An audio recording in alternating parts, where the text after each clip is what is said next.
Nellore AC Subbareddy స్టేడియంలో శనివారం జరగబో జిల్లా స్థాయి యోగాంధ్ర కార్యక్రమాన్ని విజయవంతం చేయటకు అధికారులు సమన్వయంతో పనిచేయాలని జాయింట్ కలెక్టర్ కె కార్తిక్ కోరారు. శుక్రవారం ఉదయం ఏసీ సుబ్బారెడ్డి స్టేడియంలో ఏర్పాట్లను జాయింట్ కలెక్టర్ పరిశీలించారు. ఈ సందర్భంగా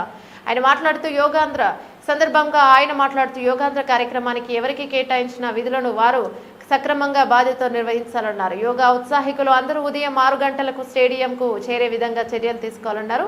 విద్యార్థులు మహిళలు భారీ సంఖ్యలో హాజరవుతున్న దృష్ట్యా ప్రత్యేక మెడికల్ క్యాంప్ ఏర్పాటు చేయవలసిందిగాను అవసరమైన ప్రాథమిక చికిత్స పరికరాలను ఓఆర్ఎస్ ప్యాకెట్లను అందుబాటులో ఉంచవలసిందిగా జిల్లా వైద్యారోగ్య శాఖ అధికారికి సూచించారు. అలాగే అంతరాయం లేని విద్యుత్ సరఫరాకు చర్యలు తీసుకోవాలని విద్యుత్ అధికారికి సూచించారు.